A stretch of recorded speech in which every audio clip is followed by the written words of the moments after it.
When my mother-in-law hired a private investigator to catch me cheating, she thought she'd finally get the proof she needed to destroy my marriage. What she didn't expect was that her own hired detective would become my greatest ally, armed with evidence that would turn her malicious campaign completely upside down. Sometimes the truth has a way of finding the light, even when it's buried under months of carefully crafted lies. Before we jump back in, tell us where you're tuning in from, and if this story touches you, make sure you're subscribed, because tomorrow, I've saved something extra special for you. The first whisper reached me on a Tuesday morning in November, carried on the crisp Oregon air through the half-open window of Miller's coffee shop. I was ordering my usual vanilla latte when I caught fragments of conversation from the table behind me. Voices I recognized from the Riverside Elementary parent-teacher conferences. "Poor Daniel. He has no idea what's really going on while he's at work," one woman murmured, her tone dripping with manufactured sympathy. Patricia showed me the photos herself, Lauren coming and going at all hours, meeting strange men and parking. Lots. My blood turned ice cold as I realized they were discussing me. Lauren Hayes, devoted wife of 8 years, mother to Chloe and Tyler, marketing coordinator who worked late because campaigns didn't sleep. The Lauren who had never so much as flirted with another man since meeting Daniel at that Portland coffee festival back in college.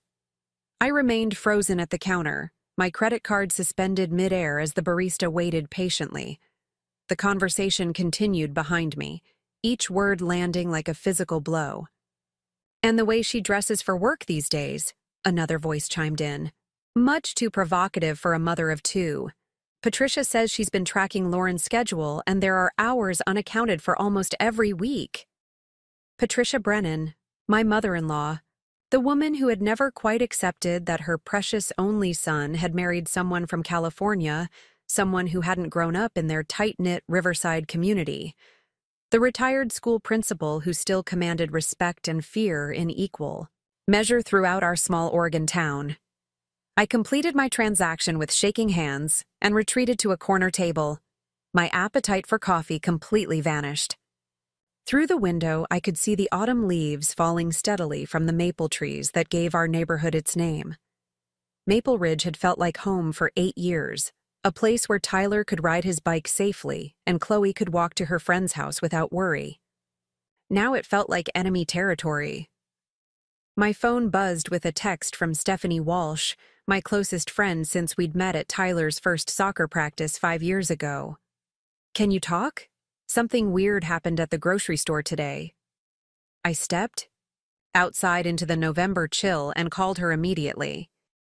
Stephanie's voice was tight with concern when she answered. "Lauren, honey, I need to ask you something, and please don't take this the wrong way. Are you having problems at home? With Daniel?" The question hit me like a slap. "What? No, why would you ask that?" "Because Mrs. Henderson cornered me by the frozen food section and started asking very pointed questions about your marriage. She wanted to know if you'd confided in me about being unhappy, if you'd mentioned meeting anyone new. She made it sound like she was concerned about you, but something felt off." Mrs. Henderson lived 2 streets over from Patricia. They played bridge together every Thursday and attended the same church.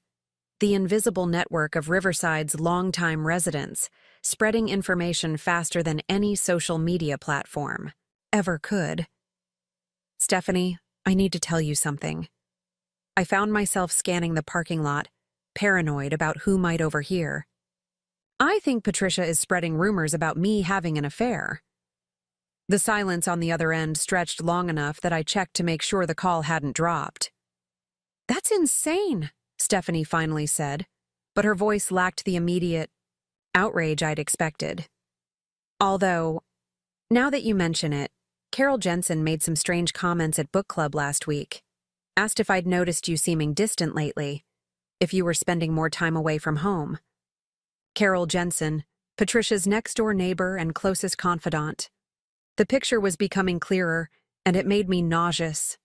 I drove home through streets that suddenly felt foreign, wondering how many of my neighbors had heard whispered speculation about my fidelity. The house on Maple Ridge Drive that Daniel and I had saved for 2 years to buy, the place where we'd brought both our babies home from the hospital, now felt exposed and vulnerable. Daniel's truck was already in the driveway when I arrived, which was unusual for a Tuesday afternoon. He typically didn't finish at the city planning office until after 5. I found him in the kitchen, standing at the island with a cup of coffee, and an expression I couldn't quite read. "Hey," I said carefully, setting my purse on the counter. "You're home early." "Mom called," he said without looking up. "She wanted to check in, see how we're doing." The casual tone didn't fool me. Patricia never called just to check in. Every conversation with her had an agenda, usually one that involved subtle criticism of my housekeeping, my parenting, or my career priorities. "What did she want to know?" I asked, opening the refrigerator to give my hands something to do. "She's worried about you. Says you've seemed stressed lately. Distracted. She mentioned you've been working late a lot more often." I turned to face him, studying his familiar features for signs of suspicion. Daniel had his father's gentle brown eyes and his mother's stubborn chin. Right now, those eyes held a confusion that made my heart ache. "I have been working late," I said honestly. "We're launching 3 major campaigns before Christmas. I've told you about the Reynolds account and the Cascade Health Project." "I know," he said quickly. "I told her that. But she asked some other questions too." The kitchen felt smaller suddenly, the afternoon light streaming through our yellow curtains doing nothing to warm the chill that had settled between us. "What kind of questions, Daniel?" He set down his coffee cup and finally met my eyes. "She wanted to know if I'd noticed changes in your routine, if you'd mentioned making new friends at work, if you seemed different when you came home from those late nights." Each question felt like Patricia's voice speaking through our kitchen, poisoning the sanctuary of our home with her insinuations. "And what did you tell her?" "I told her she was being ridiculous," Daniel said, but his voice lacked conviction. "I told her you're the most dedicated wife and mother I know, and that she had no business questioning your character." The fact that he'd had to defend me at all felt like a betrayal, even though I knew it wasn't his fault. Patricia had been planting seeds of doubt, and some part of Daniel was fertile ground for her manipulation. "But," I prompted, because I could hear the unspoken qualifier in his tone. Daniel ran his hands through his dark hair, a gesture I'd seen 1,000 times when he was wrestling with something difficult. "But then she mentioned seeing you at Sunset Park last Thursday afternoon. She was there with her walking group, and she said you were sitting in your car, talking on the phone for over an hour. She said you looked upset." The memory came flooding back. I had been at Sunset Park last Thursday, but not for any reason Patricia could twist into infidelity.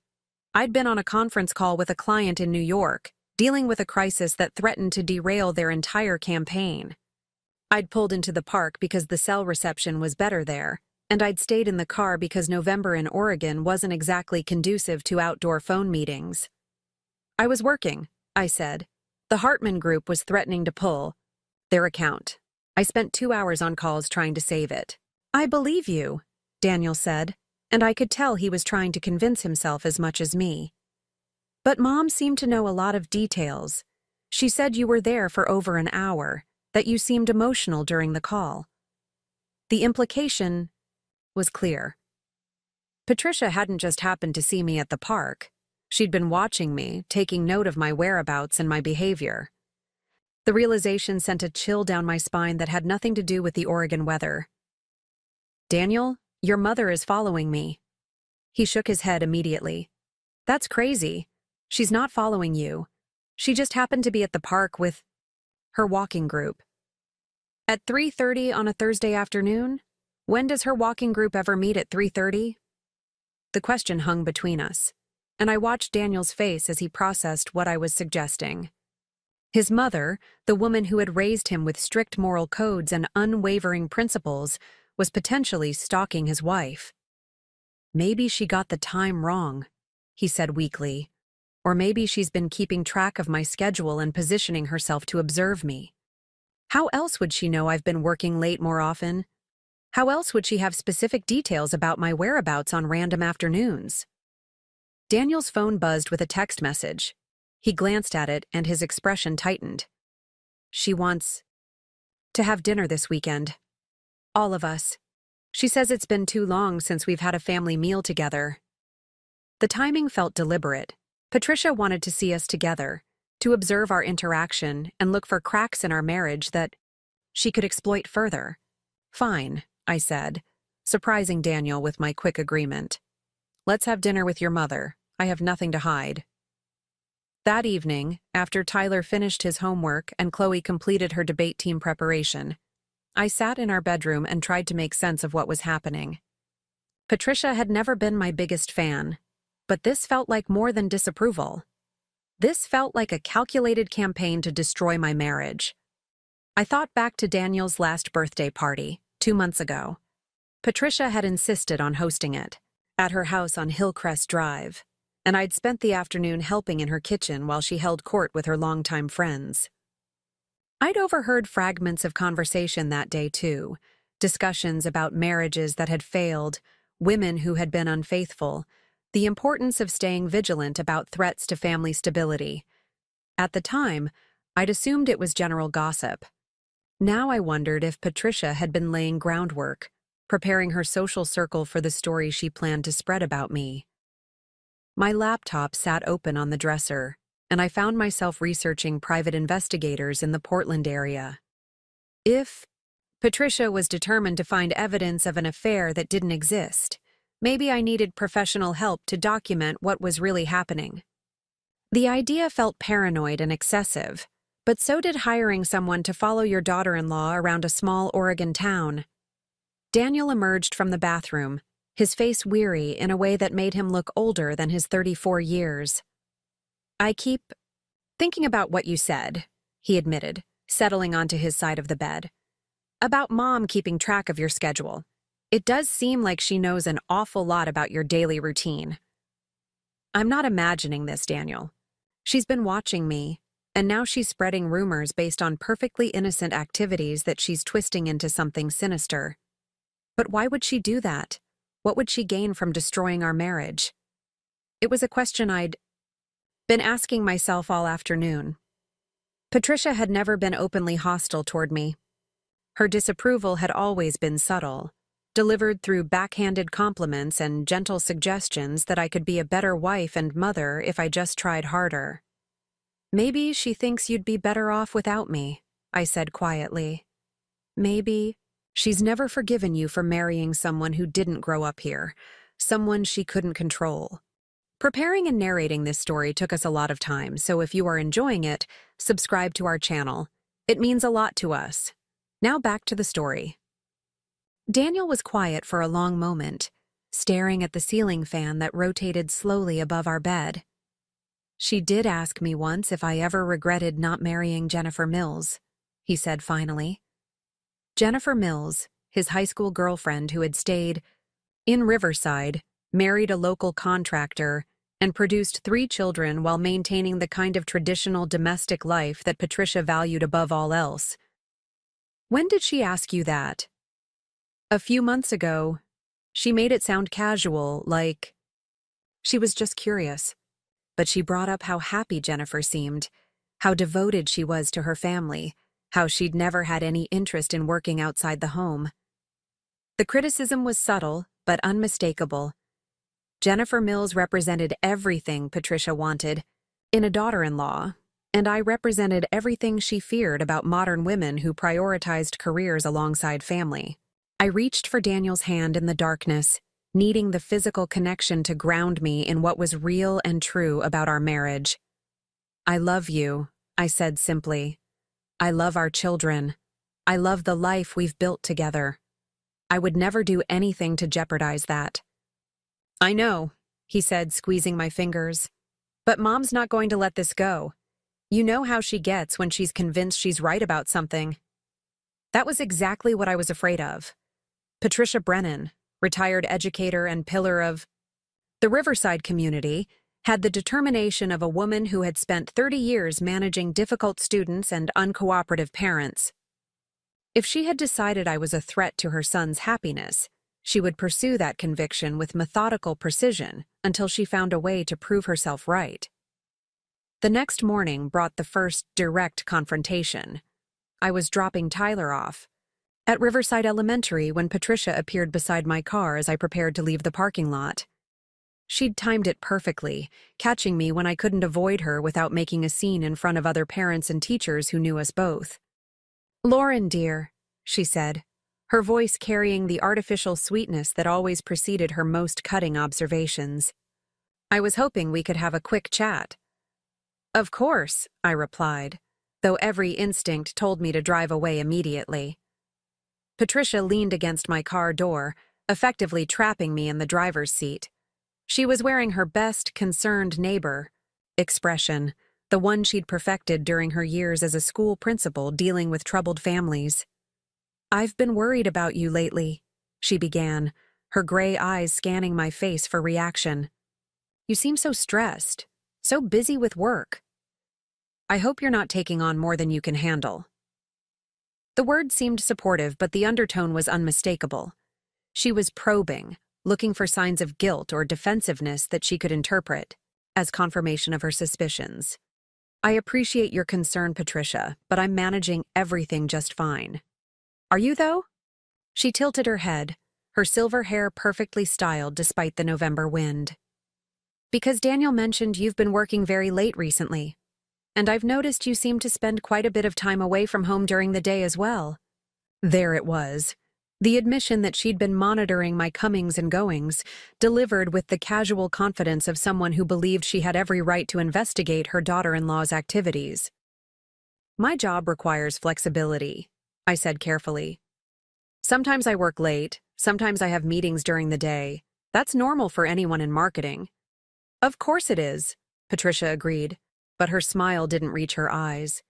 "It's just that, in my experience, when a wife starts changing her patterns, spending more time away from her family, it's often a sign that something else is competing for her attention." The accusation was subtle but clear. She was suggesting that my work schedule was a cover for an extramarital relationship, and she was delivering this insinuation in the parking lot of my son's elementary school, where any number of people could overhear. "Patricia, I think you're misunderstanding the demands of my career." "Perhaps," she said, straightening up from the car. "But you can understand why a mother would be concerned about her son's happiness. Daniel deserves a wife who's fully committed to their marriage, don't you think?" Before I could respond, she walked away toward the school building, leaving me sitting in my car with my heart racing and my hands shaking with suppressed anger. She'd delivered her message with surgical precision, planting doubt while maintaining plausible deniability. If I complained to Daniel about the conversation, she could claim she'd merely expressed concern about my work-life balance.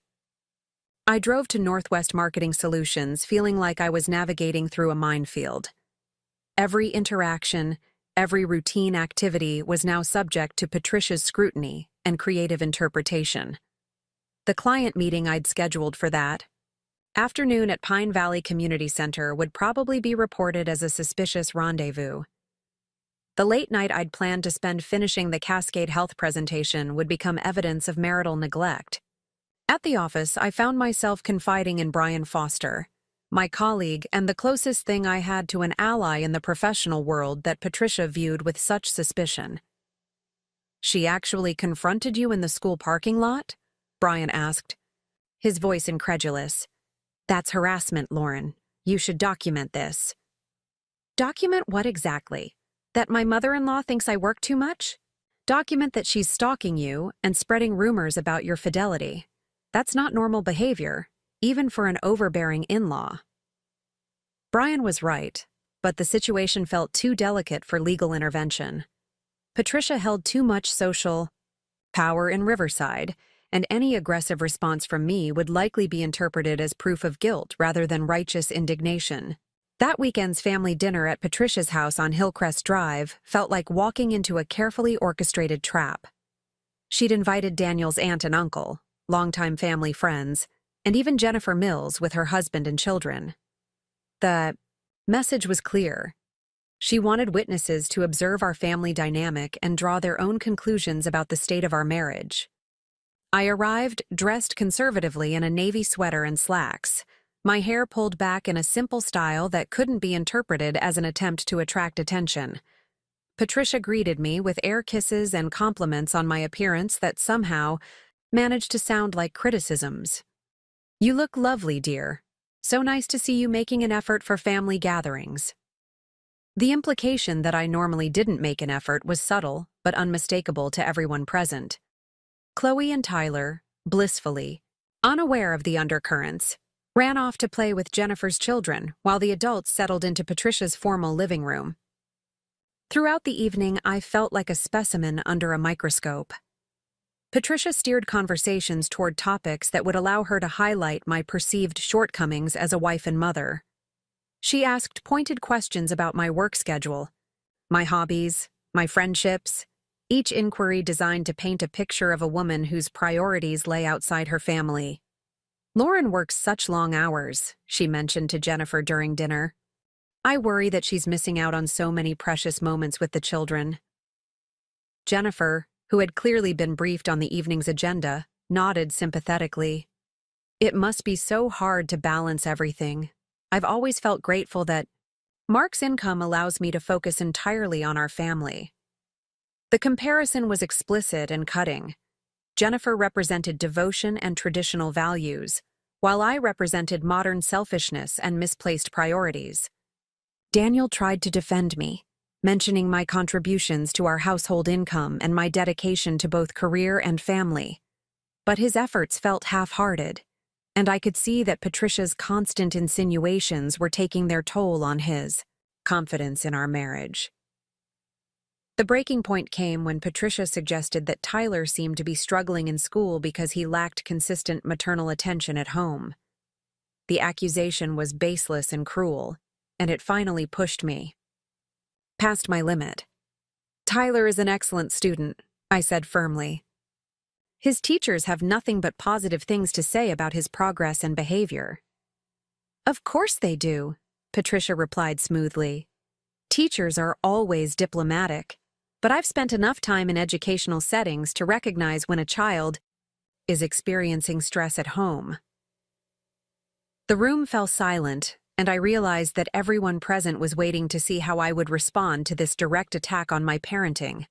Daniel looked uncomfortable but didn't immediately come to my defense, and that hesitation spoke volumes about how successfully Patricia had undermined his trust in me.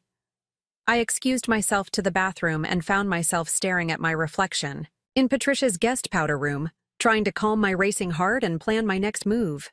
I could hear muffled conversation from the dining room, and I had no doubt that my temporary absence was being dissected and analyzed for signs of guilt or instability.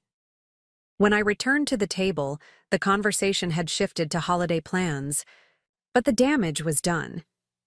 Patricia had successfully demonstrated to her audience that I was defensive, volatile, and potentially unfit as a wife and mother. The seeds of doubt she'd been planting throughout our community would find fertile ground in the minds of everyone who had witnessed the evening's performance. Driving home later that night, with Daniel silent in the passenger seat and the children chattering about their evening with Jennifer's kids, I realized that Patricia's campaign against me was entering a new phase. She was no longer content with subtle innuendo and carefully placed rumors. She was prepared to make direct accusations and public demonstrations of my alleged inadequacies. "We need to talk," Daniel said quietly after we'd gotten the children settled for the night. I followed him to our bedroom, dreading the conversation that I knew would determine the future of our marriage. Patricia's poison was working, and I could see in Daniel's eyes that he was beginning to question everything he thought he knew about me. "I don't know what to believe anymore," he said, sitting heavily on the edge of our bed. "Mom's concerns, the things people are saying around town, the way you reacted tonight. It all feels like too much to be completely baseless." The words hit me like physical blows. My husband, the man I'd loved and trusted for 8 years, was admitting that he was more inclined to believe gossip and his mother's insinuations than his own wife's word. "What exactly are people saying around town?" I asked, though I wasn't sure I wanted to hear the answer. Daniel looked away, unable to meet my eyes. "That you've been seen with someone, that your work schedule doesn't add up, that you've been acting differently, more secretive, more distant." "And you believe them?" "I don't want to believe them," he said quietly. "But Mom's not a liar, Lauren. She's not manipulative or vindictive.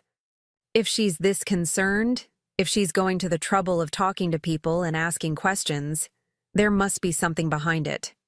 The naive faith in his mother's character would have been touching if it weren't so devastating to our marriage.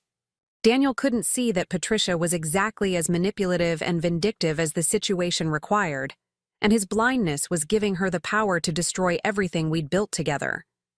That night, as Daniel slept fitfully beside me, I made a decision that would change everything. If Patricia wanted to play detective, if she wanted to investigate my activities and spread rumors based on her twisted interpretations, then I would. Give her exactly what she was asking for. I would hire a real investigator, someone who could document not only my own innocence, but also Patricia's malicious behavior. The truth had a way of revealing itself when examined closely enough, and I was ready to shine a very bright light on everything that had been happening in the shadows of our small Oregon town. The Monday morning after Patricia's dinner party ambush, I sat in my car outside a nondescript office building in downtown Portland, staring at the brass nameplate that read, "Rodriguez Investigations, Discretion, Integrity, Results." The 40-minute drive from Riverside had given me time to question my decision a dozen times, but the memory of Daniel's doubt-filled eyes kept me from turning around. Marcus Rodriguez looked nothing like the private investigators I'd seen in movies. Instead of a rumpled coat and 5 o'clock shadow, he wore a crisp button-down shirt and spoke with the measured professionalism of someone who took his work seriously. His office was sparse but organized, with certificates on the wall and a coffee maker that looked like it had seen considerable use. "Tell me about your situation, Mrs. Hayes," he said, settling behind his desk with a notepad and pen. "What brings you here today?" I found myself struggling to explain without sounding paranoid or vindictive. How do you tell a stranger that your mother-in-law has launched what amounts to a character assassination campaign based on completely fabricated evidence? "My mother-in-law believes I'm having an affair," I began carefully. "She's been spreading rumors throughout our community, and now my husband is starting to believe them. The problem is, I'm not having an affair. I've never been unfaithful, never even considered it. But she's been following me, documenting my activities, and twisting innocent interactions into evidence of infidelity." Marcus nodded, making notes, without judgment. "What kind of evidence does she claim to have?" "She's seen me at various locations around town during work hours. She knows I've been working late more frequently. She's documented times when I've been away from home for what she considers suspicious periods. The thing is, everything she's observed has a completely legitimate explanation related to my job, but she's choosing to interpret it as proof of an affair." "And your husband believes her?" The question stung, but I forced myself to answer honestly. "He's conflicted. He says he doesn't want to believe it, but his mother has a lot of influence over him. She's positioning herself as the concerned parent trying to protect her son from a deceitful wife, and he's finding it hard to dismiss her concerns entirely." Marcus leaned back in his chair, studying me with eyes that had probably seen every variety of human deception and desperation. "What outcome are you hoping for, Mrs. Hayes? What would constitute success from your perspective?" I'd thought about this question during the drive to Portland, weighing my options and their potential consequences. I want documentation that proves my innocence. I want evidence that shows exactly what I've been doing during the times Patricia claims I was engaging in suspicious behavior. And if possible, I want proof that she's been stalking me and deliberately spreading false information about my marriage. That's certainly achievable, Marcus said. The challenge will be doing it without creating more problems for your family relationships. Investigating a family member, even one who's behaving badly, can have lasting consequences. The consequences of doing nothing are worse, I replied. My marriage is deteriorating because of lies. My children are starting to sense tension they don't understand. My reputation in the community is being destroyed by rumors that have no basis in reality. I can't fight shadows and whispers with nothing but my word. Marcus quoted his daily rate and explained his methods. He would conduct surveillance to document my actual activities, cross-reference them with Patricia's claims, and gather evidence of any inappropriate behavior on her part. He would be discreet, professional, and thorough. One more thing, he said as I prepared to leave. In my experience, people who are this determined to prove infidelity often have their own secrets. I'm not suggesting we investigate your mother-in-law's personal life, but be prepared for the possibility that her obsession with your alleged affair might stem from projections of her own guilt or paranoia. The comment stayed with me as I drove back to Riverside. Patricia had been widowed for 6 years, living alone in the house on Hillcrest Drive that she'd shared with Daniel's father. She filled her time with community activities, church committees, and social groups, but I'd never considered what her emotional life might look like, or whether her fixation on my marriage reflected her own loneliness or regrets. That afternoon, I implemented the first phase of my counter-strategy. I began documenting everything, every interaction with Patricia, every rumor I encountered, every suspicious glance or whispered conversation that seemed related to the affair allegations. I started a private journal, noting dates, times, locations, and witnesses for any incident that might be relevant to Marcus's investigation. The documentation proved more extensive than I'd anticipated. Over the next week, I recorded 3 separate encounters with community members who made oblique references to my situation or expressed concern about Daniel's welfare. I noted Patricia's presence at locations where I conducted business, including her appearance at the Riverside Public Library while I was meeting with a client, and her visit to Pine Valley Community Center on the same day I had scheduled a presentation there. Most disturbing was the pattern that emerged when I began paying closer attention to her behavior. Patricia wasn't simply observing me from a distance. She was actively positioning herself to witness my activities and then embellishing what she saw with fictional details that supported her narrative. On Thursday afternoon, I had a legitimate business meeting with Brian Foster at Miller's Coffee Shop to discuss the Cascade Health campaign. We sat at a corner table, laptops open, working through budget projections and timeline revisions. The meeting lasted 90 minutes and was entirely professional, but I noticed Patricia's car in the parking lot when I arrived, and again when I left. That evening, Daniel's aunt called with concerns that had clearly originated from Patricia. According to the second-hand report, I had been seen having an intimate lunch with a man, sitting close together, looking secretive and romantic. The coffee shop meeting with Brian had been transformed into a romantic tryst through Patricia's creative interpretation and strategic embellishment. "She's not just watching me," I told Marcus during our phone check-in that Friday. "She's creating fiction based on what she observes. Every legitimate interaction gets twisted into evidence of an affair." "That's actually helpful for our case," Marcus replied. "The more elaborate her stories become, the easier they are to disprove with objective evidence. I've been conducting my own surveillance this week, and I have detailed documentation of your actual activities. The contrast with her claims will be very revealing." Marcus had been thorough in his investigation. He'd photographed me entering and leaving Northwest Marketing Solutions, documented my client meetings, recorded the times I spent at various business locations around Riverside and Portland.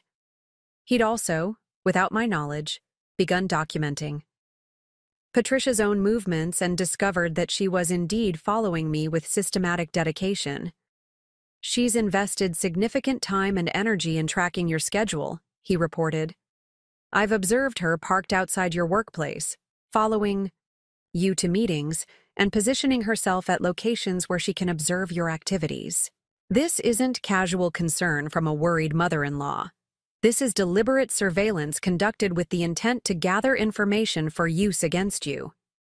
The professional validation of what I'd suspected felt both vindicating and deeply unsettling.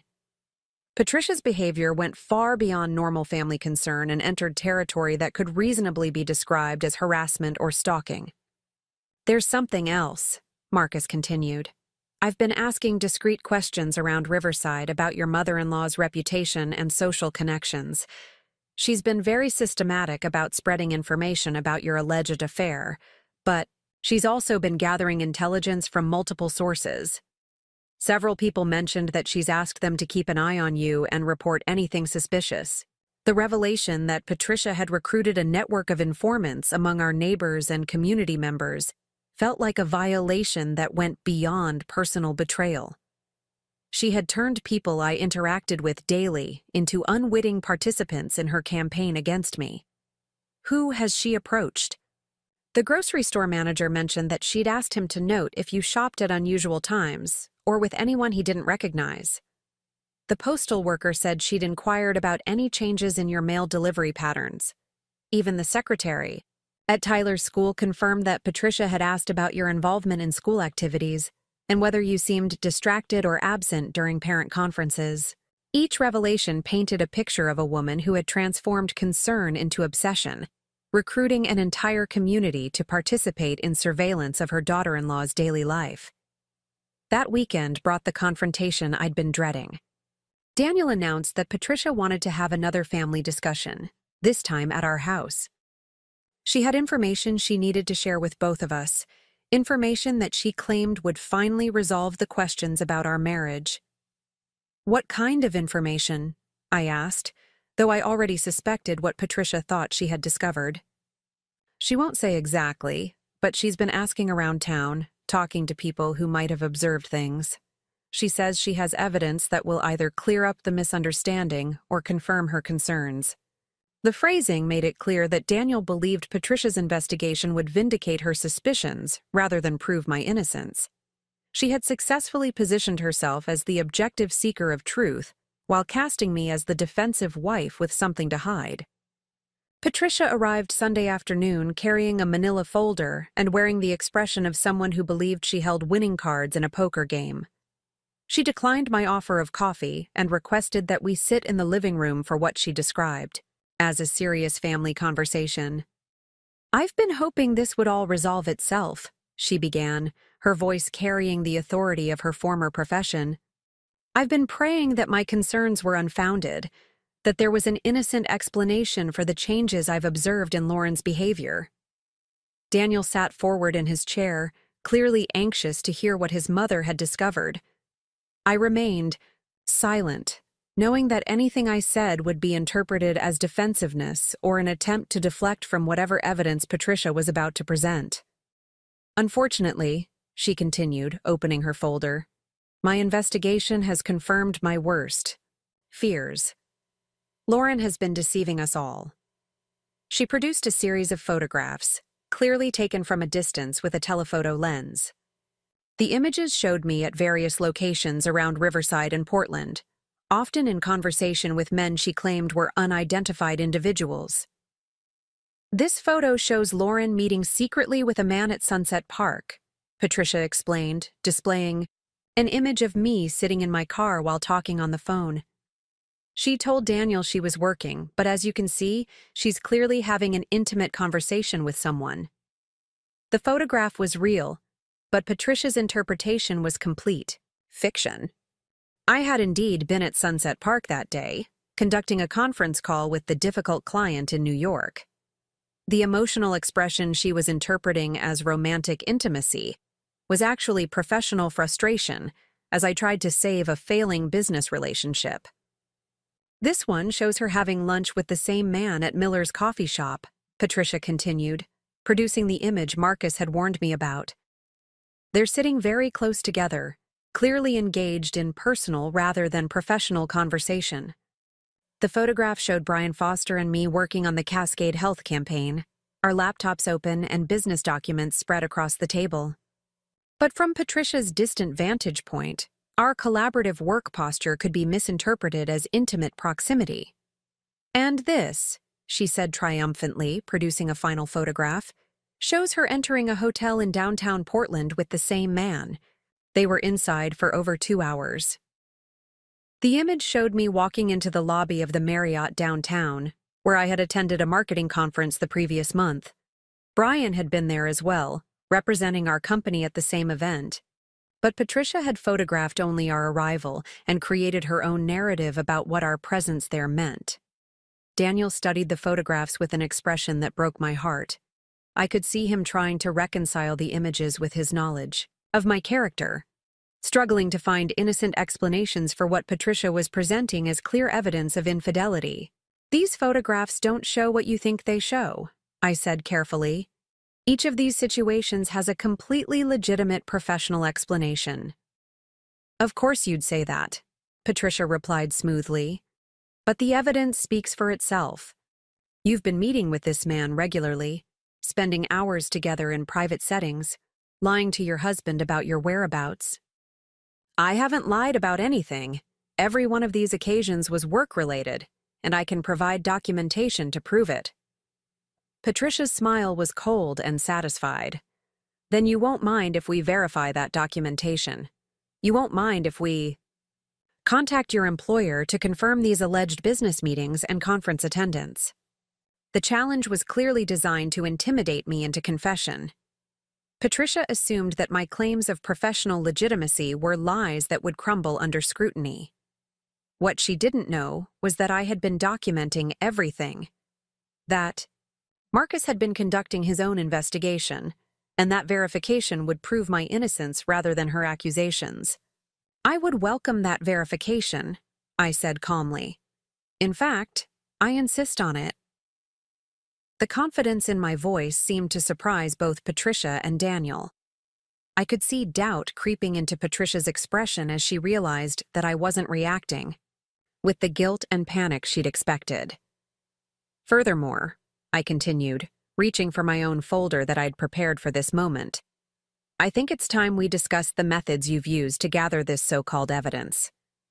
I produced Marcus's photographs of Patricia following me, documenting her surveillance, showing her parked outside my workplace and positioned at various locations where she could observe my activities. "These images show you stalking me, Patricia. They document systematic harassment that goes far beyond normal family concern. You've been following me for weeks, recruiting neighbors to spy on me, and creating fictional narratives based on legitimate professional activities." Patricia's face flushed red as she stared at the photographs that exposed her own behavior. Daniel looked back and forth between us, clearly struggling to process the revelation that his mother had been conducting surveillance operations against his wife. "I was protecting my son," Patricia said defensively. "I was gathering evidence of behavior that threatened to destroy this family."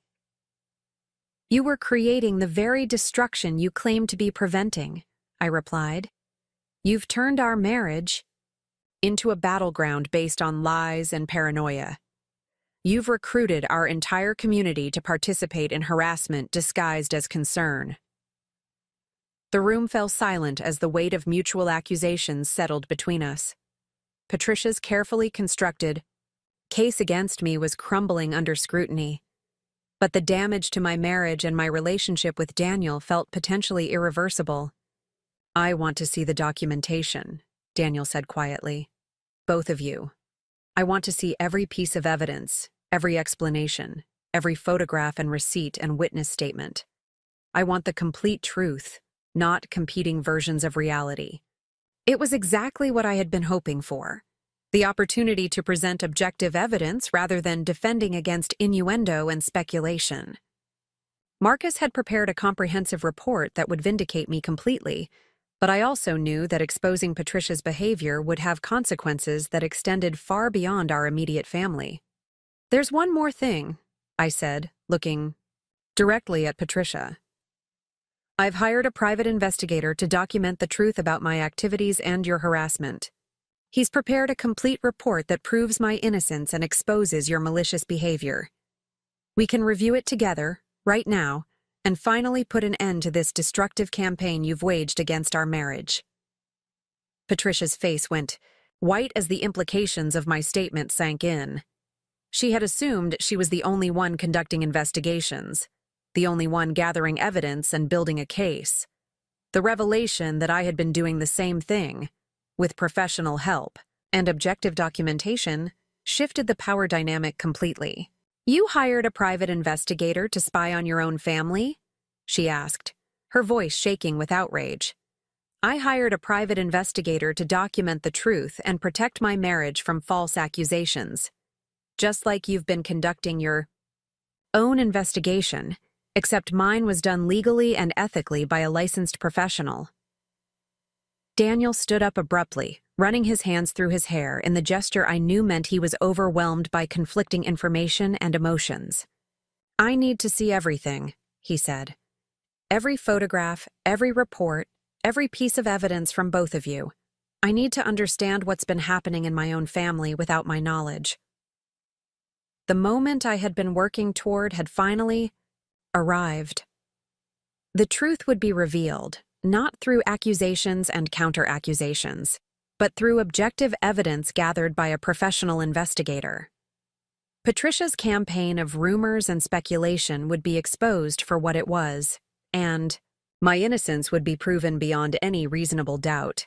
But as I looked at Daniel's confused and hurt expression, I realized that even vindication might not be enough to repair the damage that had been done to our marriage. Trust, once broken by suspicion and manipulation, is not easily restored by evidence and explanations.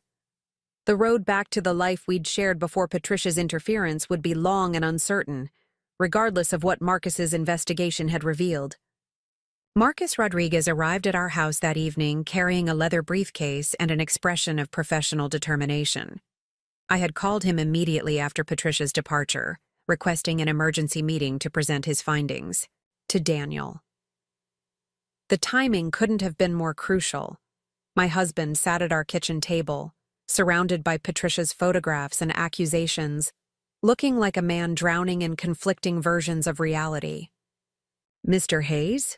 Marcus said, extending his hand to Daniel with the confidence of someone accustomed to delivering life-changing information. "I understand you have questions about your wife's activities over the past several weeks. I'm here to provide you with documented facts rather than interpretations or assumptions." Daniel shook his hand warily, clearly uncertain about having a private investigator in our home, but desperate for clarity about what had become an impossible situation. "I want to establish some ground rules before we begin," Marcus continued, settling into a chair at our dining table. "Everything I'm about to show you is factual documentation gathered through legal surveillance methods. I've been following your wife for 2 weeks, photographing her activities, and cross-referencing them with the allegations that have been made against her character." He opened his briefcase and withdrew a thick folder organized with colored tabs and professional documentation that made Patricia's amateur surveillance look exactly like what it was: the obsessive hobby of a woman determined to destroy her daughter-in-law's reputation. "Let's start with the allegation that your wife has been meeting secretly with a man for romantic purposes," Marcus said, producing a series of high-quality photographs. "These images show Mrs. Hayes at Sunset Park on November 15th, the date your mother claims she observed suspicious behavior. The photographs were taken from multiple angles, showing me sitting in my car with my phone pressed to my ear, clearly engaged in a business conversation. Marcus had captured images of my laptop open on the passenger seat, business documents visible through the windshield, and even a shot of me taking notes during what was obviously a professional call. The metadata on these images confirms the timestamps, and I have audio recordings of the phone conversation that prove this was a conference call with Hartman Group executives regarding a crisis management situation that threatened their advertising campaign. Daniel studied the photographs, comparing them to Patricia's distant, grainy images that had made the same scene look clandestine and romantic. "How did you get audio recordings of her phone calls?" Daniel asked. "I didn't record the calls themselves," Marcus clarified. "Mrs. Hayes provided me with her phone records and permission to contact the Hartman Group to verify the nature and duration of their business communications. They confirmed that she spent 2 hours that afternoon, preventing them from terminating their contract with Northwest Marketing Solutions." He slid a document across the table, official letterhead from the Hartman Group, signed by their CEO, thanking me for my exceptional crisis management work and confirming the exact times of our emergency consultations. "Next, let's examine the alleged secret lunch meeting at Miller's coffee shop," Marcus continued, producing another set of professional photographs. These images show Mrs. Hayes meeting with Brian Foster, her colleague at Northwest Marketing Solutions, to discuss the Cascade Health campaign. The photographs told a completely different story than Patricia's version. Marcus had captured images of our business materials spread across the table, both laptops open with presentation slides visible, and even shots of the actual work documents we'd been reviewing. Most importantly, he'd photographed other patrons in the coffee shop who could serve as witnesses to the professional nature of our meeting. "I interviewed 3 customers who were present during this meeting," Marcus said, producing signed witness statements. All confirmed that Mrs. Hayes and Mr. Foster were clearly conducting business, discussing marketing strategies, and reviewing what appeared to be budget projections and timeline documents. Daniel read through the witness statements, his expression shifting from suspicion to confusion to something that might have been relief. "Finally, the hotel meeting that your mother interpreted as evidence of an affair," Marcus said, producing the most damning counter-evidence yet. These photographs show Mrs. Hayes attending the Pacific Northwest Marketing Conference at the Portland Marriott on October 28th. The images showed me in the hotel lobby, but they also showed the conference registration desk, promotional banners advertising the marketing event, and dozens of other professionals attending the same industry gathering. Marcus had photographed the conference schedule board, my name badge, and even my participation in a panel discussion about crisis communication strategies. I have the complete conference roster showing both Mrs. Hayes and Mr. Foster as registered attendees representing Northwest Marketing Solutions, Marcus explained, producing official documentation from the event organizers. "I also have testimony from conference staff confirming their professional participation and networking activities throughout the 2-day event. The evidence was overwhelming and irrefutable. Every suspicious activity Patricia had documented had a completely legitimate professional explanation, supported by documentation, witness testimony, and objective verification from third parties." "Now let's discuss the surveillance methods used by your mother," Marcus said, his tone becoming more serious. "These photographs document her following your wife, positioning herself to observe Mrs. Hayes's activities, and conducting what can only be described as systematic stalking." The images he produced were disturbing in their thoroughness. Patricia. Parked outside my workplace at various times of day, following my car through Riverside traffic, positioned at locations where she could photograph my meetings and interactions. Marcus had documented her presence at every location where she claimed to have accidentally observed suspicious behavior. "This wasn't casual observation or coincidental encounters," Marcus explained. Mrs. Brennan conducted deliberate surveillance operations, often traveling considerable distances from her normal routines to position herself where she could monitor your wife's activities. He produced a map of Riverside with Patricia's surveillance, locations marked in red and my legitimate business activities marked in blue. The pattern showed that she had been following me systematically, not stumbling upon suspicious behavior by accident. "I also discovered that Mrs. Brennan has been soliciting information about your wife from various community members," Marcus continued, producing a list of people Patricia had approached for intelligence gathering. "The grocery store manager, postal worker, school secretary, and several neighbors have all confirmed that she asked them to report any unusual behavior or changes in Mrs. Hayes's routines. Daniel stared at the documentation in stunned silence, clearly struggling to reconcile this evidence with his image of his mother as a concerned parent protecting her family. "There's more," Marcus said gently. "I believe Mrs. Brennan's obsession with proving your wife's infidelity may stem from her own psychological issues related to loss and control. I'm not qualified to make clinical diagnoses, but the behavior, patterns I've observed suggest someone who is projecting her own fears and insecurities onto your marriage." He produced a timeline showing Patricia's escalating surveillance activities, beginning shortly after the anniversary of her husband's death and intensifying around significant family events and holidays. The timing suggests that her accusations against your wife may be related to her own grief and fear of losing her remaining family connections. Rather than dealing with her emotional needs directly, she's created an external threat to focus on eliminating. The psychological analysis felt like the missing piece of a puzzle I'd been trying to solve for months. Patricia's campaign against me wasn't really about protecting Daniel from an unfaithful wife. It was about maintaining control over her son and avoiding the loneliness of her widowed life. "What are our legal options?" Daniel asked, his voice hollow with shock and disappointment. "Mrs. Brennan's behavior constitutes harassment and potentially stalking under Oregon law," Marcus replied. "You could pursue restraining orders, civil litigation for defamation, or even criminal charges depending on how you want to proceed. However, given the family relationships involved, you might want to consider less adversarial approaches first." I watched Daniel processing this information, seeing his world reshape itself around facts rather than the fiction his mother had constructed. The man I'd married was still there, but he looked older, worn down by weeks of doubt and conflicting loyalties. "I need to confront her," Daniel said finally.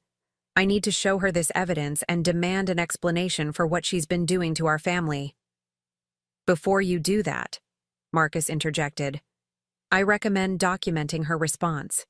If she continues to make false accusations even when confronted with proof of her lies, it strengthens any legal case you might want to pursue later." He handed Daniel a small recording device. Oregon is a one-party consent state, which means you can legally record conversations without the other person's knowledge. If you're going to confront your mother, I suggest documenting her response to being presented with evidence of her misconduct. That night, after Marcus left and the children were asleep, Daniel and I sat in our bedroom trying to process what we'd learned. The evidence had vindicated me completely, but the emotional damage of weeks of suspicion and doubt couldn't be erased by photographs and witness statements. "I'm sorry," Daniel said, his voice barely above a whisper. "I'm so sorry. I doubted you. I'm sorry I let her poison our marriage with her lies." The apology was necessary but insufficient. Trust, once fractured by suspicion, requires more than evidence to repair. We would need time, counseling, and probably professional help to rebuild what Patricia's campaign had damaged. "I understand why you had doubts," I said carefully. "Your mother is very convincing, and she knows exactly how to manipulate your love and loyalty to her advantage. But Daniel, this can't happen again. You can't let anyone, not even your mother, come between us like this." "It won't," he promised. "Tomorrow I'm going to show her everything Marcus documented. I'm going to demand that she stop spreading lies about you and apologize to everyone in this community for the rumors she's created." The next morning, Daniel called Patricia and requested an emergency meeting at her house. He told her he had important information about my alleged affair that needed to be discussed immediately. She agreed eagerly, probably assuming he was ready to confront me with additional evidence or perhaps even discuss divorce proceedings. I stayed home with the children, monitoring Daniel's location through our shared phone app and waiting for updates about the confrontation that would determine the future of our family relationships. Daniel arrived at Patricia's house armed with Marcus's complete file and the recording device hidden in his jacket pocket. Patricia greeted him with the satisfied expression of someone who believed her campaign had finally succeeded in opening her son's eyes to his wife's deception. "I'm so glad you're finally ready to face the truth about Lauren," she said, leading him into her living room. "I know this is painful, but you deserve better than a wife who lies and cheats and puts her own selfish desires ahead of her family's needs." "I am ready to face the truth," Daniel replied, activating the recording device. "But maybe not the truth you think I am." He began by laying out Marcus's photographs side by side with Patricia's amateur surveillance images, showing her the stark contrast between professional documentation and her twisted interpretations of innocent activities. "This photo you took at Sunset Park shows Lauren on a business call with the Hartman Group," Daniel explained, his voice steady despite the emotional difficulty of confronting his mother's lies. "I have verified documentation from the company, confirming the crisis management work she was doing that afternoon." Patricia's confident expression began to waver as she realized that her evidence was being systematically dismantled with professional documentation. "Your photo from Miller's coffee shop shows Lauren meeting with her colleague Brian Foster to work on the Cascade Health campaign," Daniel continued. "I have witness statements from other customers confirming they were conducting business, not having a romantic encounter." "Those witnesses could be lying," Patricia protested weakly. "They could be covering for her. 3 independent witnesses who don't even know Lauren personally, all lying to protect someone they've never met?"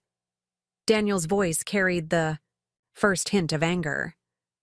"Or is it more likely that you saw what you wanted to see because you were determined to prove something that isn't true?" He showed her the hotel conference documentation, the professional verification letters, the timeline of legitimate business activities that corresponded exactly with her surveillance observations. "Every single allegation you've made against my wife has been proven false," Daniel said, his voice growing stronger. "But more importantly, I have evidence of what you've been doing to gather your so-called proof." He produced Marcus's photographs of Patricia following me, documenting her surveillance activities, showing her positioned at locations where she could spy on my activities. "You've been stalking my wife, Mom. You've been following her around town, recruiting neighbors to spy on her, and spreading vicious lies based on your twisted interpretations of completely innocent activities." Patricia stared at the photographs of her own surveillance activities, her face cycling through shock, anger, and something that might have been shame. "I was protecting you," she said defensively. "I was trying to save your marriage from a woman who was deceiving you." "You were destroying my marriage," Daniel replied firmly. "You were creating the very problems you claimed to be solving.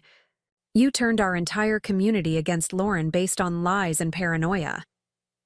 "She's changed you," Patricia said, her voice taking on a desperate quality. "Ever since you married her, you've been different. More distant, less available to your family. She's pulled you away from the people who really love you." The accusation revealed the true motivation behind Patricia's campaign. This wasn't really about protecting Daniel from an unfaithful wife. It was about competing with me for his attention and loyalty. "Mom, I'm a grown man with a wife and children. It's normal and healthy for my primary loyalty to be to the family I've created, not the family I grew up in. Lauren hasn't changed me. Marriage changed me, and that's exactly what was supposed to happen." "But we used to be so close," Patricia pleaded. "We used to talk every day, spend time together, share everything. Now I feel like I hardly know you." "We can still be close, but not at the expense of my marriage. And definitely not by destroying my wife's reputation with lies and harassment." Daniel played back portions of the recorded conversation, letting Patricia hear her own words admitting to surveillance and expressing motivations that had nothing to do with protecting her son's welfare. "This recording, along with all the evidence Marcus gathered, proves that you've engaged in systematic harassment of my wife," Daniel said. "You could face legal consequences for what you've done, restraining orders, defamation lawsuits, even criminal charges for stalking." Patricia's face went white as the potential consequences of her actions became clear. She had been so focused on proving my alleged infidelity that she hadn't considered the legal and social repercussions of her own behavior. "What do you want from me?" she asked, her voice small and defeated. "I want you to stop," Daniel said firmly. "I want you to stop following my wife, stop spreading rumors about her, stop recruiting people to spy on our family. I want you to publicly acknowledge that your accusations were false and apologize to Lauren for the damage you've caused. And if I refuse, then I'll pursue every legal remedy available to protect my family from your harassment. I'll get restraining orders, file defamation lawsuits, and press criminal charges if necessary. And I'll make sure everyone in Riverside knows exactly what you've been doing and why." The ultimatum hung in the air between them, the end result of months of escalating conflict that had finally reached its inevitable conclusion. Patricia had overplayed her hand, pushing her campaign against me so far that she'd exposed herself to legal consequences and social humiliation. "I need time to think," Patricia said finally. "You have 24 hours, Daniel replied. "After that, Lauren and I will decide how to proceed based on whether you're willing to make this right or if we need to pursue legal protection from your harassment." Daniel left his mother's house with the recording device full of damaging admissions and a folder of evidence that could destroy Patricia's reputation as thoroughly as she had tried to destroy mine. The power dynamic in our family conflict had shifted completely, and Patricia now faced the same social and legal consequences she had tried to inflict on me. That evening, as we waited for Patricia's response to Daniel's ultimatum, I felt a mixture of vindication and sadness. The truth had been revealed and my innocence proven, but the cost to our family relationships would be permanent. Even if Patricia apologized and stopped her harassment, the trust between us was irreparably broken. "Do you think she'll agree to apologize publicly?" I asked Daniel as we prepared for bed. "I think she'll do whatever it takes to avoid legal consequences and public humiliation," he replied. "But whether her apology will be sincere or just damage control remains to be seen." The next 24 hours would determine whether Patricia was willing to acknowledge her mistakes and work toward repairing the damage she'd caused, or whether she would continue her destructive campaign and force us to pursue legal remedies that would permanently fracture our family relationships. Either way, the truth was finally in the open, and I no longer had to defend myself against shadows and whispers.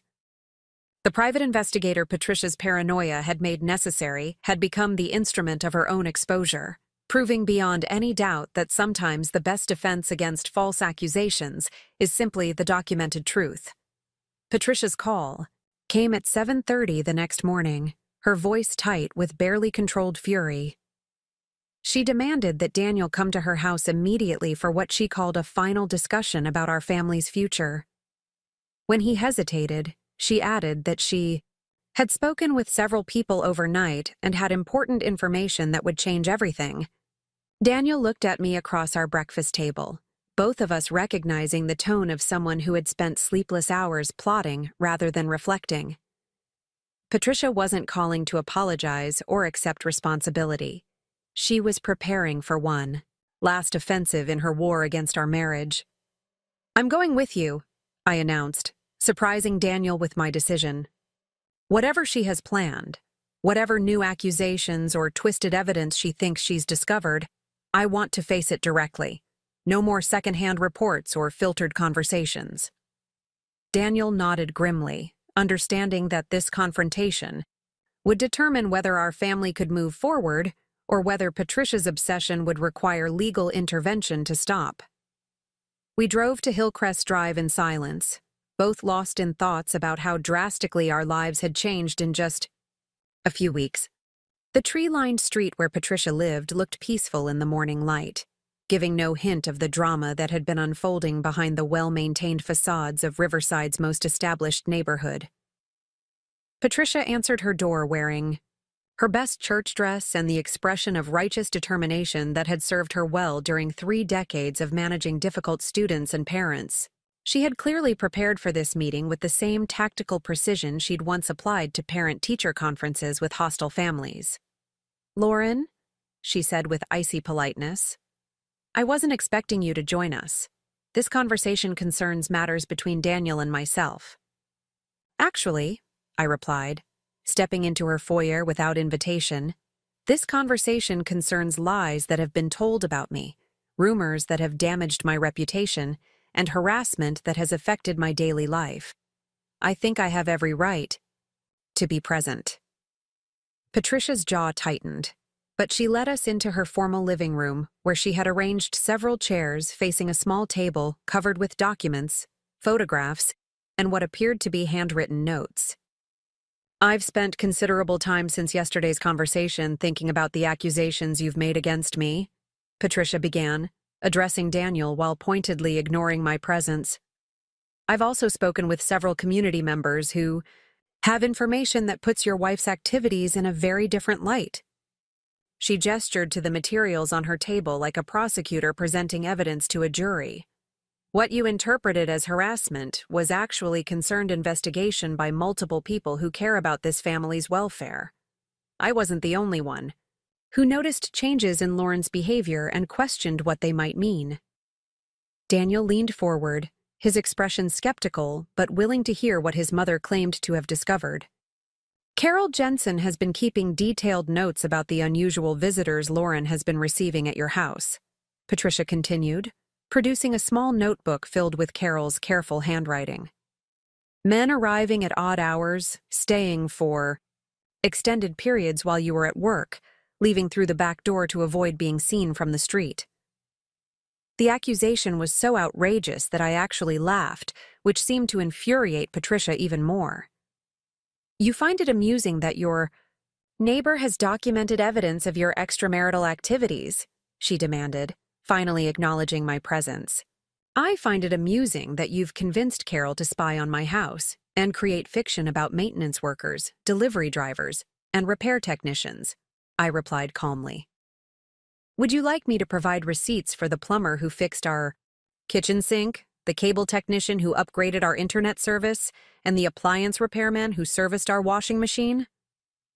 Patricia's confidence wavered slightly, but she pressed forward with her prepared presentation. "Mrs. Henderson observed you meeting with the same unidentified man on 3 separate occasions at different locations around town," she said, producing photographs that were even grainier and more distant than her previous surveillance efforts. "These meetings always occurred during times when you claimed to be working. Yet there's clearly a personal intimacy between you that goes beyond any professional relationship." I studied the photographs, recognizing myself in 2 of them, but completely unable to identify the supposed mystery man Patricia claimed I was meeting. The images were taken from such distances and at such poor resolution that they could have shown me talking to anyone about anything. "Patricia," I said patiently, "these photographs are so unclear that you can't even prove they show me talking to the same person, much less demonstrate that our conversations were romantic rather than professional." "The body language is obvious to anyone with eyes," Patricia shot back. "The way you're standing, the length of these conversations, the secretive locations you chose for these meetings."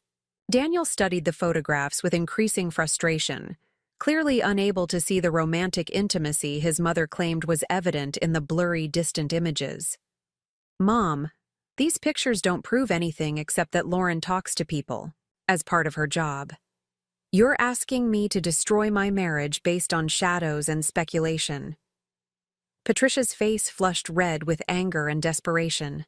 She was losing control of the narrative she'd worked so hard to construct, and her response revealed the depth of her obsession with proving my guilt. "Fine," she snapped, reaching for a manila envelope that had been sitting apart from her other materials. "If you won't believe photographic evidence, if you won't trust the observations of people who have known this family for decades, then maybe you'll believe this." She withdrew a document that made my blood run cold. A contract with a private investigation firm different from Marcus Rodriguez's company. Patricia had hired her own professional investigator, someone who might have been more willing to find evidence that supported her predetermined conclusions. Reynolds Security Solutions has been conducting surveillance on your wife for the past 10 days, Patricia announced triumphantly. They specialize in matrimonial investigations, and they have documentation that will finally prove what I've been trying to tell you. Daniel stared at the contract, clearly shocked that his mother had escalated her campaign to include professional surveillance services. You hired a private investigator to spy on my wife? I hired professionals to gather objective evidence about activities that were destroying our family, Patricia corrected him, and they found exactly what I suspected they would find.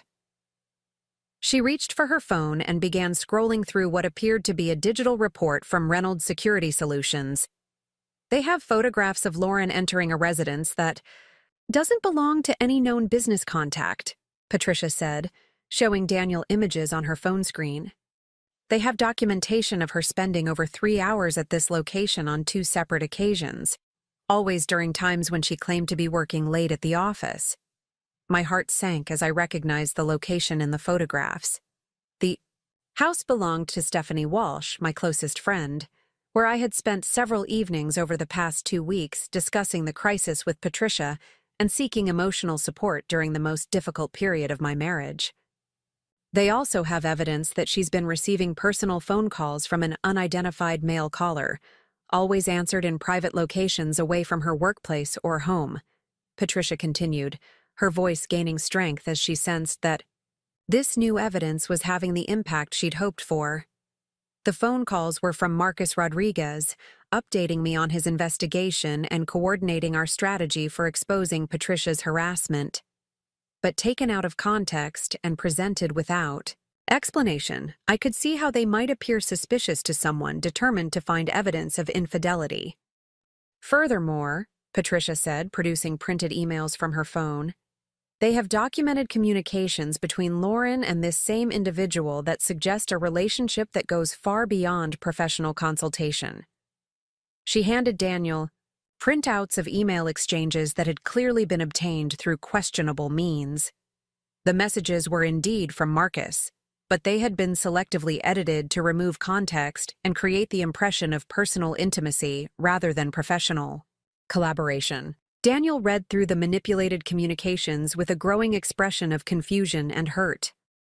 Without the context of Marcus's role as our private investigator, the messages could be interpreted as evidence of an inappropriate relationship. How did you get copies of my wife's private emails? Daniel asked, his voice dangerously quiet. Patricia's triumphant expression faltered slightly as she realized she might have revealed the illegal methods her investigators had used to gather their evidence. Reynolds Security Solutions has access to sophisticated investigative tools, she said evasively. They specialize in uncovering information that people try to hide. They hacked into my email account, I said flatly. What they've shown you is evidence obtained through illegal electronic surveillance, which means none of it can be used in any legal proceeding. Patricia waved away my objection dismissively. Legal technicalities don't change the facts about your behavior. These emails prove that you've been in constant communication with another man, meeting him at private locations, lying to your husband about your activities. Those emails are from Marcus Rodriguez, the private investigator we hired to document your harassment, I explained, watching Patricia's face cycle through confusion, denial, and finally desperate calculation. That's convenient, she said acidly. Of course you'd claim that any evidence against you was related to some fictional investigation of me. Daniel held up his hand for silence, his expression indicating that he'd reached the limit of his patience with competing accusations and contradictory evidence. Both of you need to stop, he said firmly. Mom, you've hired 2 different private investigators to spy on my wife. You've obtained her private communications through illegal hacking. You've recruited neighbors to conduct surveillance on our home. This isn't concerned family protection. This is obsessive harassment that's gone far beyond any reasonable boundary. Patricia opened her mouth to protest, but Daniel continued before she could speak. And Lauren, I need you to provide me with complete documentation about Marcus Rodriguez and his investigation. I need to verify everything you've told me about his work and his communications with you. I need proof that contradicts what Mom's investigators have claimed to find."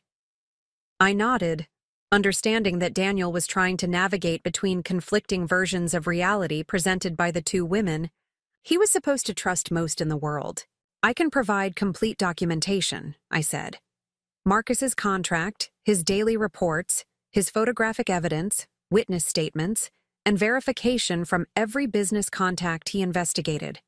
Everything he discovered is documented and verifiable through independent sources." Patricia sensed that her new evidence was failing to have the decisive impact she'd hoped for, and her desperation began to show in increasingly wild accusations. "She's manipulated you," Patricia told Daniel, her voice rising with hysteria. "She's convinced you that everyone who questions her behavior is wrong, that multiple independent witnesses are all lying, that professional investigators are all mistaken. She's isolated you from your family and turned you against people who have loved you your entire life." The accusation of manipulation was particularly rich, coming from someone who had spent months conducting psychological warfare against her daughter-in-law, but I recognized the technique Patricia was using. When direct evidence fails, attack the victim's credibility and suggest that questioning the accusations is itself proof of deception. "Mom," Daniel said wearily, "you're asking me to believe that Lauren is so skilled at deception that she can fool private investigators, manipulate business associates into providing false testimony, and convince complete strangers to lie on her behalf. Does that really seem more likely than the possibility that you've been wrong about her activities?"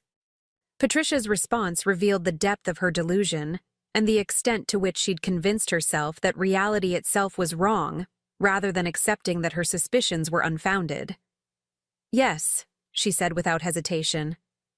"I think she's exactly that manipulative, exactly that skilled at deception. I think she's been playing a long game to isolate you from your family and destroy everything we've built together." The room fell silent as the true scope of Patricia's paranoia became clear. She wasn't just accusing me of having an affair. She was constructing an elaborate conspiracy theory in which I was a master manipulator, capable of orchestrating a complex deception involving dozens of unwitting participants. Daniel stared at his mother with a mixture of sadness and horror, finally understanding that her accusations weren't based on evidence or reasonable suspicion, but on psychological issues that required professional intervention rather than family discussion.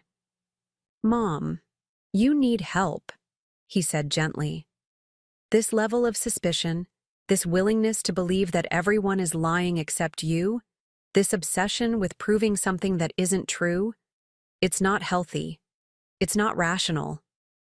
Patricia's face contorted, with rage at the suggestion that her concerns were psychological rather than factual. "Don't you dare suggest that I'm mentally unstable because I'm trying to protect my son from a lying, cheating wife," she snarled. "I'm the only one in this family who has the courage to face the truth about what she really is." "The truth," I said quietly, "is that you've hired illegal surveillance, obtained private communications through hacking, recruited neighbors to spy on my family, and spent months spreading lies about my character, because you can't accept that your son is happily married to someone you didn't choose for him." Patricia turned on me with fury that had been building for months of failed attempts to prove her accusations. "The truth is that you're a selfish, manipulative woman who married my son for security and convenience while planning to destroy him with your infidelity. The truth is that you've been meeting with other men, lying about your activities, and laughing at how easily you fooled everyone who trusted you." "That's enough," Daniel said, standing up abruptly. "Mom, I want you to listen very carefully to what I'm about to tell you. I've seen Marcus Rodriguez's evidence. I've verified Lauren's activities independently. I've confirmed her business meetings, her professional commitments, and her legitimate explanations for everything you've twisted into evidence of infidelity."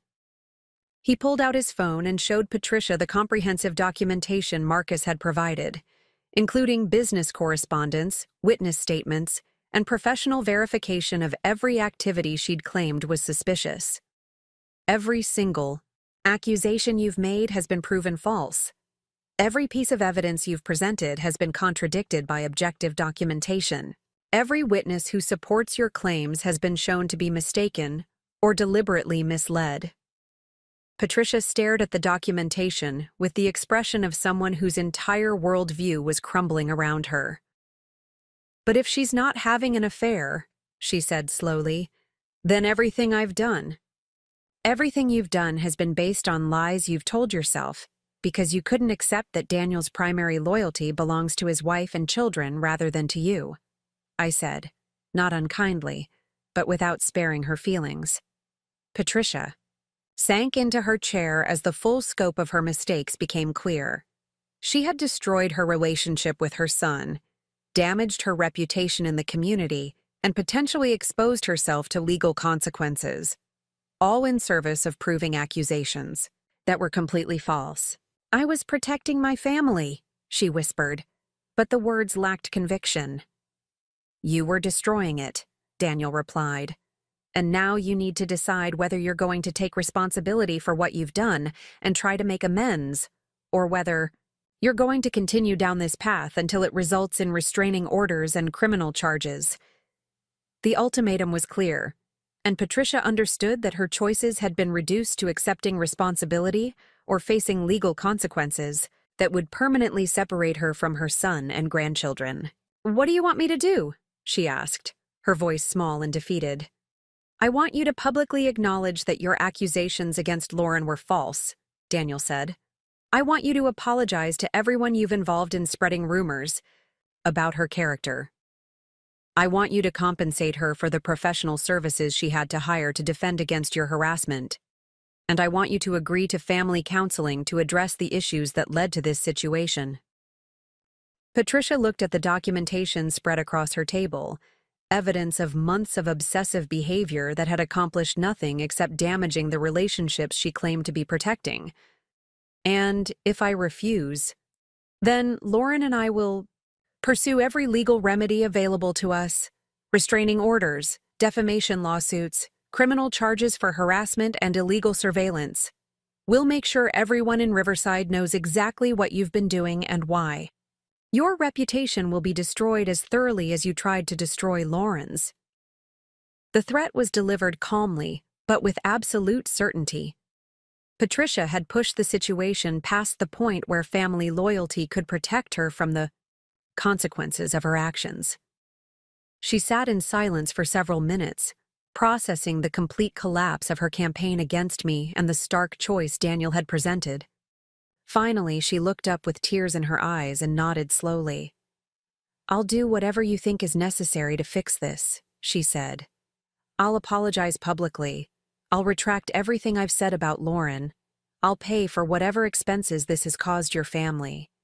The concession felt like a victory, but I knew that rebuilding trust after such extensive betrayal would require more than apologies and compensation. Patricia had revealed aspects of her character that couldn't be unseen, and our family relationships would never return to their previous state of naive trust. "We'll draw up a formal agreement outlining the specific steps you need to take," Daniel said. "And Mom, if you violate any aspect of that agreement, if you resume spreading rumors or conducting surveillance or interfering in our marriage in any way, we won't give you another chance to make things right." Patricia nodded, understanding that she had used up all the goodwill her maternal relationship had earned her. Any future misconduct would result in immediate legal action and permanent estrangement from her son's family. As we prepared to leave her house, Patricia made one final attempt to justify her behavior. "I really believed I was protecting you," she said to Daniel. "I really thought she was betraying our family." "I know you believed it," Daniel replied sadly. "But belief without evidence isn't protection. It's paranoia, and paranoia destroys the very relationships it claims to protect." The drive home was quiet, both of us exhausted by months of conflict and the emotional toll of exposing family secrets that should never have existed. Patricia's surrender felt like the end of a war, but wars leave casualties that take time to heal. The reckoning was complete, but the real work of rebuilding our marriage and family relationships was just beginning. The formal apology came on. A cold December morning, delivered to my workplace in an envelope marked with Patricia's careful handwriting. Inside was a 2-page letter addressed to the staff and management of Northwest Marketing Solutions, acknowledging that she had spread false information about my character and requesting that anyone who had heard her accusations disregard them completely. The letter was professionally written, likely reviewed by the family counselor Daniel had insisted Patricia see before any reconciliation could begin. But beneath the careful language, I could sense the deep resentment of someone forced to publicly admit she had been wrong about something she'd believed with absolute certainty. Brian Foster found me reading the letter in my office, my coffee growing cold as I processed the surreal experience of holding my mother-in-law's written confession of defamation. "Is that what I think it is?" he asked, settling into the chair, across from my desk. "Patricia's formal retraction of every lie she told about me having an affair," I replied, handing him the letter. "She's sending copies to everyone in Riverside who might have heard her rumors, along with a request that they disregard anything negative she may have said about my marriage or character." Brian read through the document with the expression of someone witnessing a rare form of justice being served. "This must feel incredible," he said. "Complete vindication, public acknowledgement that you were innocent all along." I considered his words carefully, trying to identify exactly what I was feeling. Relief was certainly part of it, along with satisfaction that the truth had finally been established beyond any doubt. But there was also a profound sadness about the permanent damage to family relationships, and the realization that some betrayals leave scars that never fully heal. "It feels complicated," I admitted. "I'm glad the lies have been publicly corrected, but I can't forget that Daniel's mother was willing to destroy my reputation based on nothing more than her own paranoid fantasies. The past 3 weeks had been a careful dance of rebuilding trust while establishing new boundaries that would prevent similar crises in the future. Daniel and I had started couples counseling with Dr. Rebecca Chen, a therapist who specialized in helping families recover from betrayal and manipulation. Dr. Chen had helped us understand that Patricia's campaign against me wasn't really about protecting Daniel from an unfaithful wife. It was about a lonely widow's desperate attempt to maintain control over her adult son and avoid confronting her own grief and isolation. Patricia's accusations served multiple psychological functions, Dr. Chen had explained during one of our sessions. They gave her a sense of purpose and importance. They justified her intrusive behavior as protective rather than controlling, and they allowed her to avoid dealing with her own emotional needs by focusing on an external threat to eliminate. Understanding the psychology behind Patricia's behavior helped explain her actions, but it didn't excuse the damage she'd caused or make forgiveness any easier to achieve. The community response to Patricia's retractions had been mixed, but mostly positive. Many of our neighbors expressed embarrassment about believing and spreading rumors without verification. Others seemed disappointed to lose a juicy piece of gossip that had entertained them for months.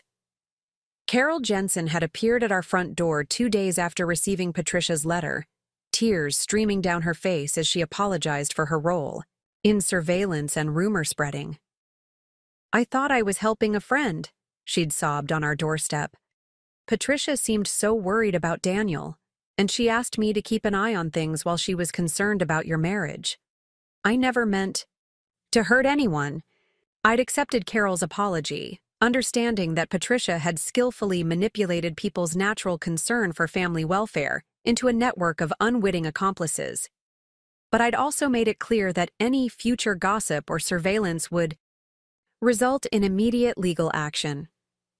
The most challenging aspect of recovery had been helping Chloe and Tyler understand why their grandmother had behaved so badly, without completely destroying their relationship with her. Family counseling sessions that included the children had focused on age-appropriate explanations of adult conflicts and the importance of healthy boundaries in family relationships. Grandma Patricia made some very serious mistakes because she was afraid of losing the people she loves, I'd explained to them during one particularly difficult conversation.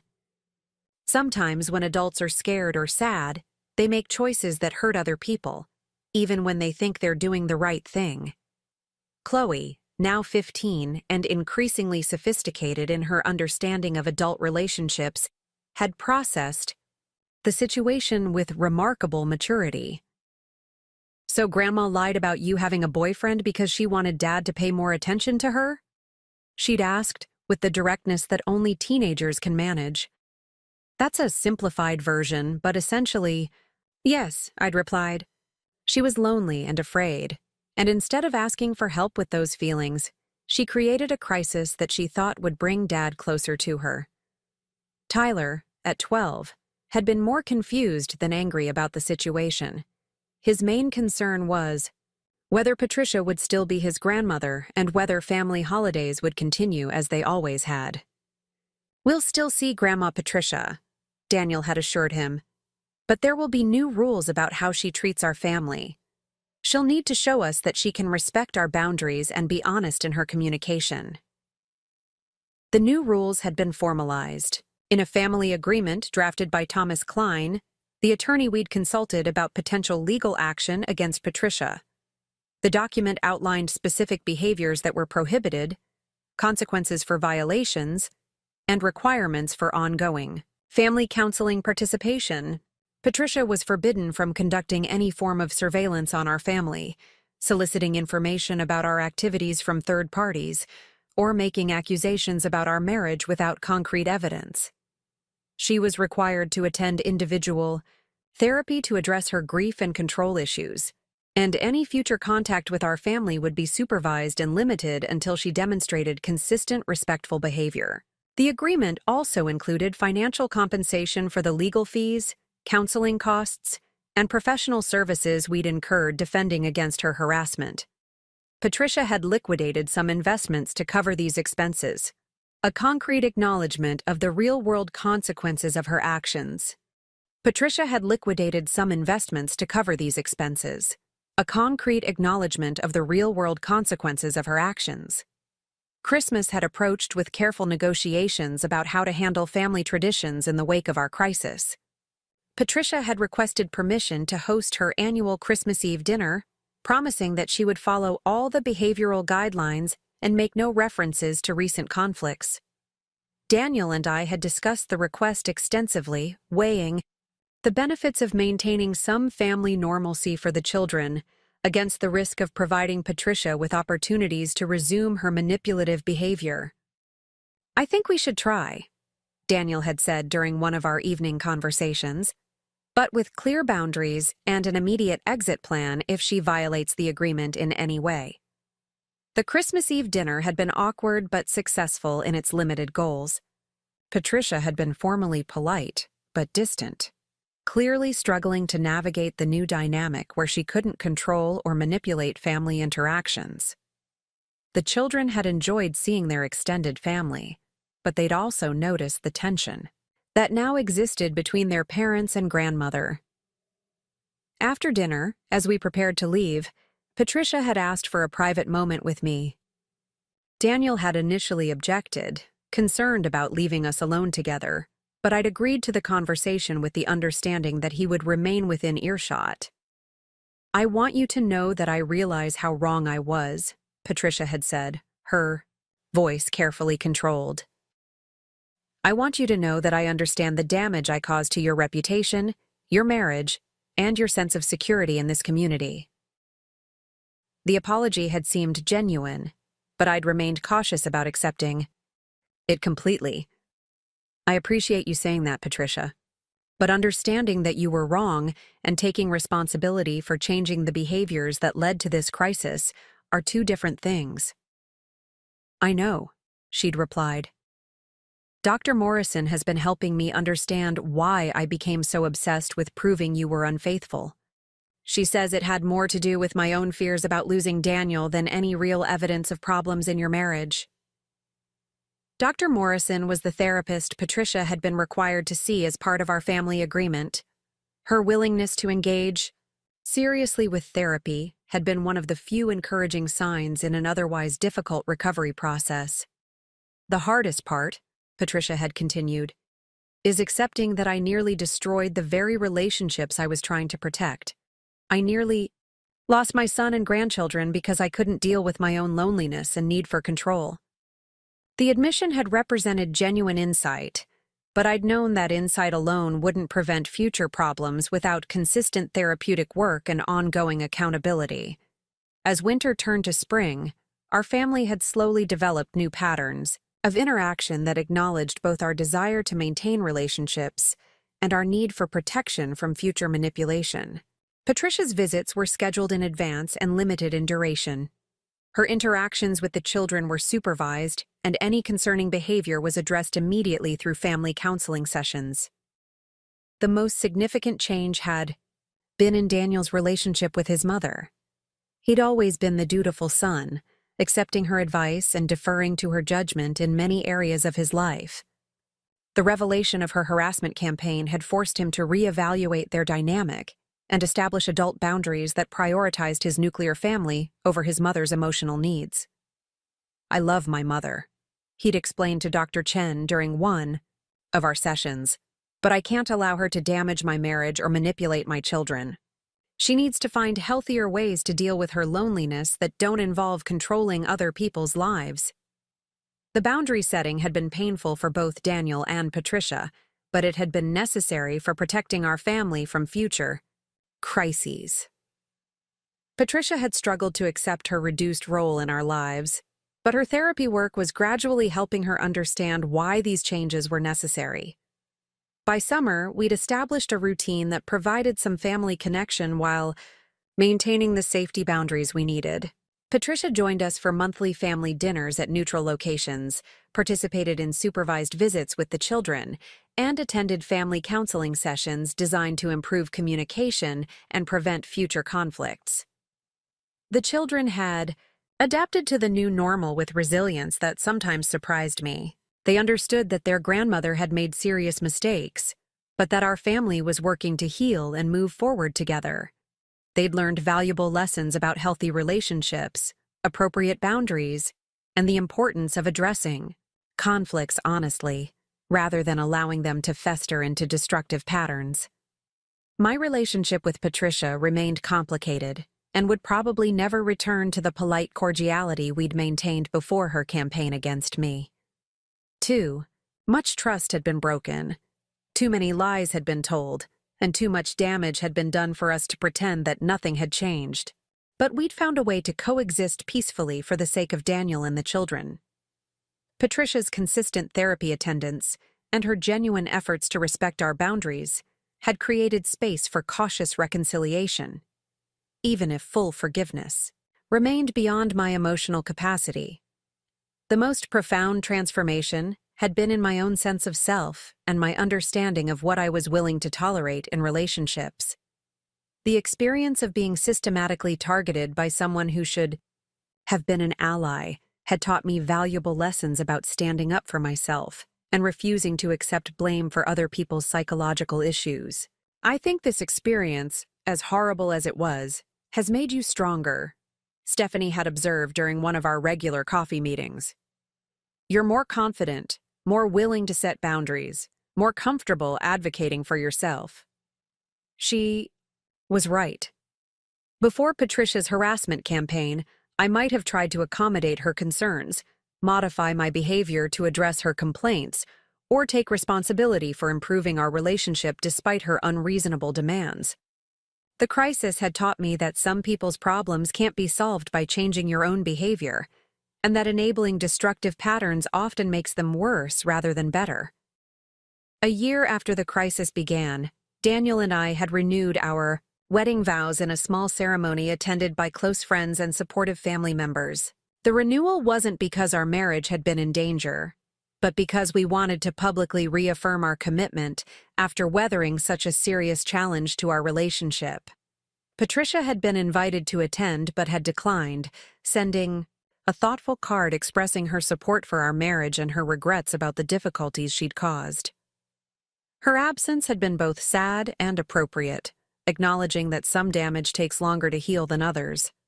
During the renewal ceremony, I'd looked out at the faces of people who had supported us through the crisis.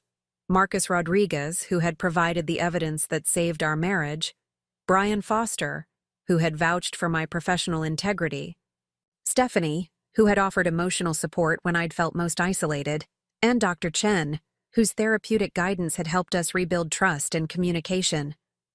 The ceremony had felt like a celebration, not just of our marriage, but of our ability to overcome attempts to destroy it through lies, manipulation, and psychological warfare.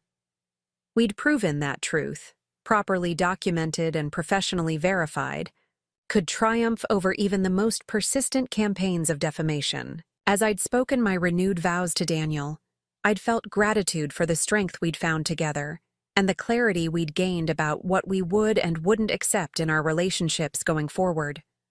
Patricia's campaign had inadvertently strengthened our marriage by forcing us to examine and defend what we valued most about our life together.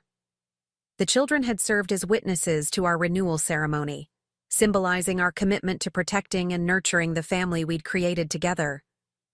They'd learned that marriages could survive serious challenges when partners support each other against external threats, and that families could heal from betrayal when everyone commits to honesty and healthy communication.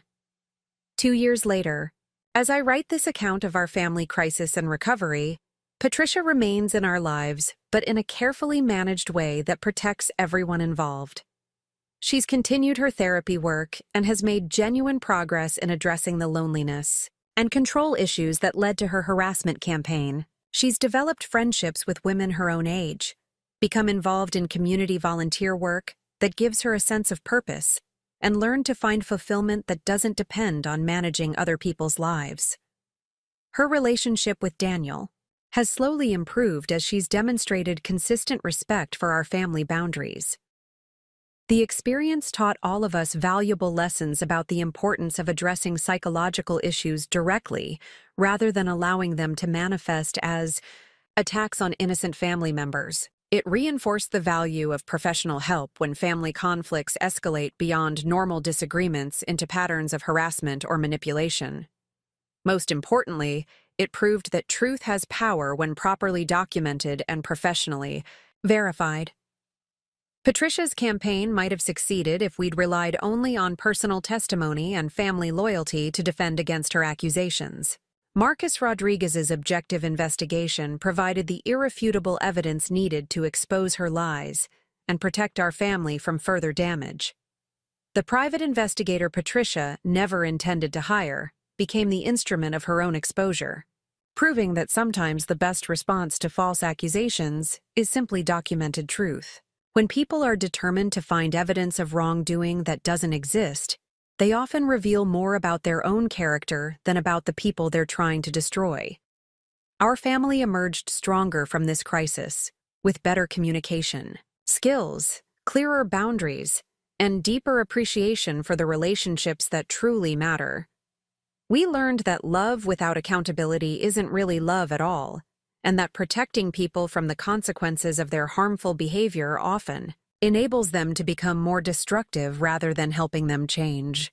Patricia's transformation from hostile adversary to cautiously respectful family member didn't happen overnight, and it required consistent therapeutic work, genuine accountability, and ongoing supervision to maintain.